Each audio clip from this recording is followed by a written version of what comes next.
Games as a service. I'll be honest, guys, I've been spiteful of this style of game for quite a while now because we saw developers like BioWare go from making an amazing trilogy like Mass Effect to making Anthem. We saw Platinum Games create amazing games like Vanquish and Bayonetta 2 and then try to do Babylon's Fall, and we all know how that turned out. The game is literally dead already. But then yesterday we got our first sort of extended look at the Suicide Squad Kill the Justice League.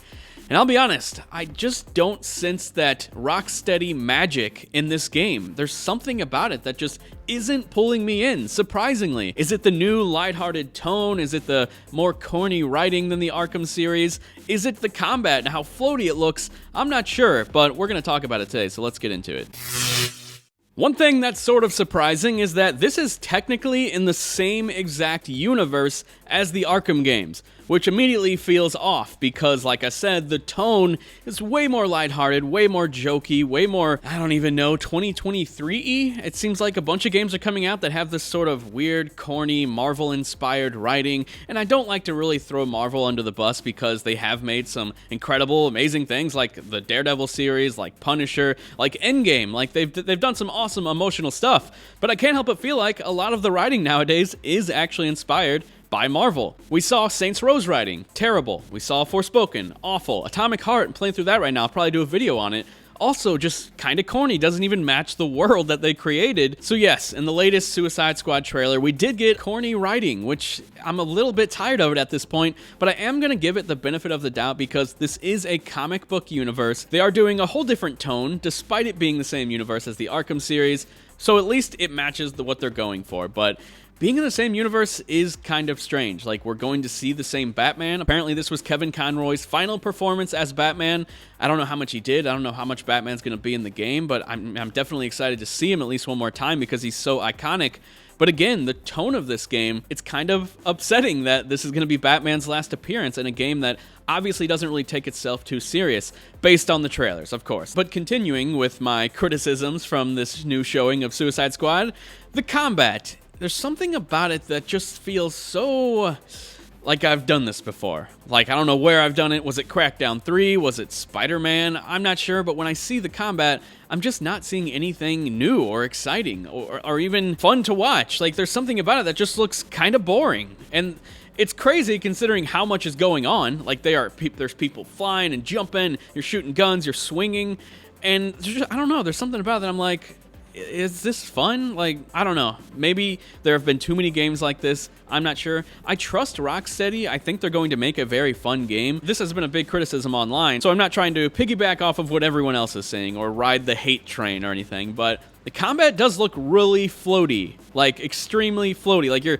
flying in the air, essentially, with all characters that don't know how to fly. You have a jetpack if you're Deadshot, I believe, and then you can, like, teleport if you're Boomerang, and then you have the swinging with Harley, and then King Shark can jump really high, which I've seen his character do. I don't know King Shark extremely well, but I did see some Flash fight scenes where he was jumping, so at least that makes sense for his character.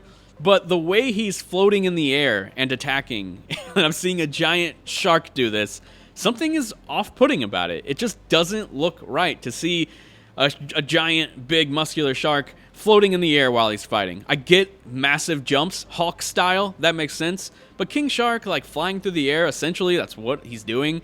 It's weird. Harley, on the other hand, she has been known to use her grappling hook and swing around and stuff, but it looks like it's going to be her main source of transportation in this game. Major Spider-Man vibes. I made a YouTube short about it yesterday, and a lot of people agreed. She looked like Spider-Man, like literally.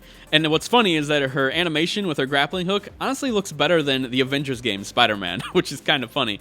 But it looks fun. It definitely looks fun. It kind of matches the character, and there's honestly way more focus on guns than I had thought.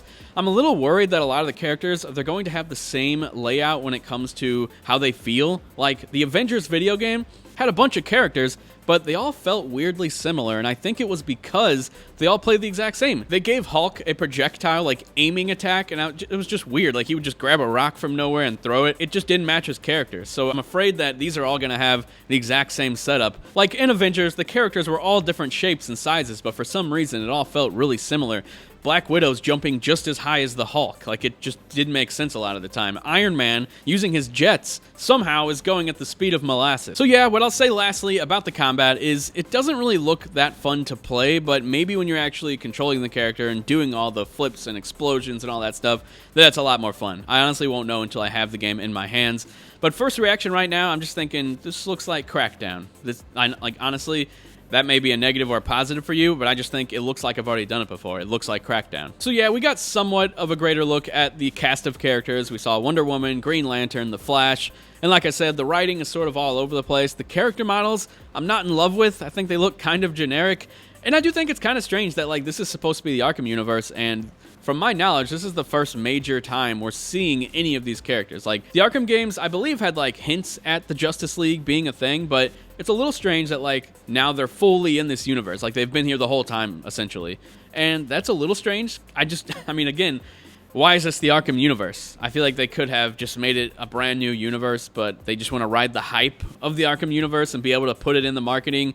It is the same Penguin. Sounds like Nolan North playing the same Penguin, but aside from that, nothing really matches. This is sort of that age-old question. If it looks like a dog and acts like a dog, it's a dog. But this is the complete opposite. It doesn't look like a dog. It doesn't act like a dog, the dog being the Arkham universe. So is it really a dog?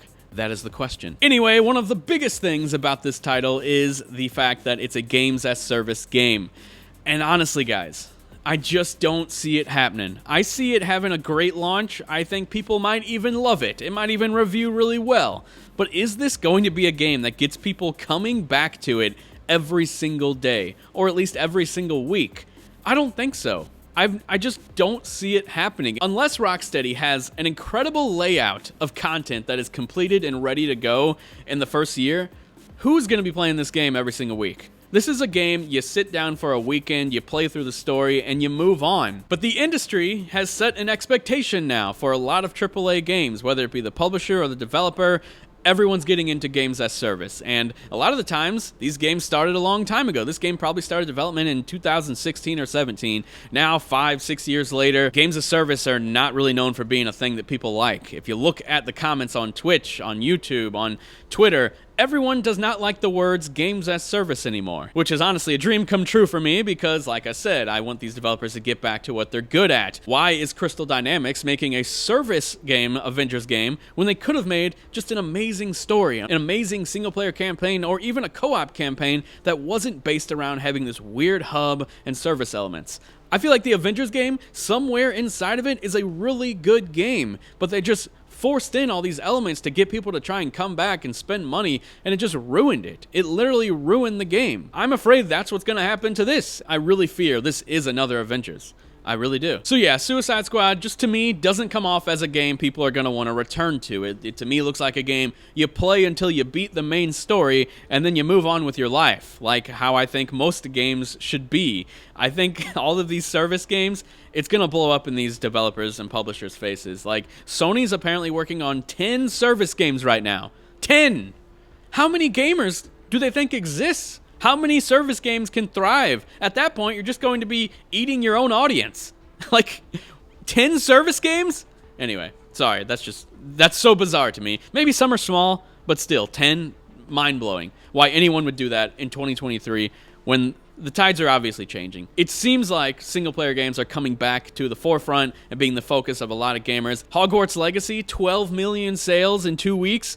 Insane. Jedi Survivor coming up. You know that's going to dominate. EA had already said that they didn't expect the first Jedi game to do well.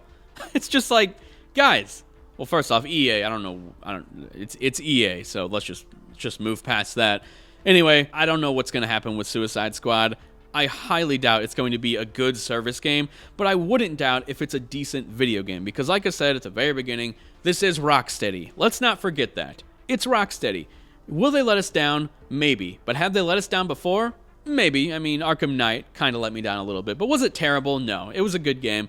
And they've made, like, masterpieces before that. So I have hope, but I just don't know. Oh, and one more thing. The graphics of Suicide Squad, they don't look that great to me. Arkham Knight still looks better. Arkham Knight looked better than Gotham Knights, so it just makes me wonder, like, where did all this development time go to? And I'm scared that the answer is all of the service game elements. That's just the reality. A lot of time was allocated to that and not to making a beautiful, breathtaking metropolis, which is what it should have been. That would have been really awesome, especially after getting Arkham Knight and seeing Gotham City at such great detail.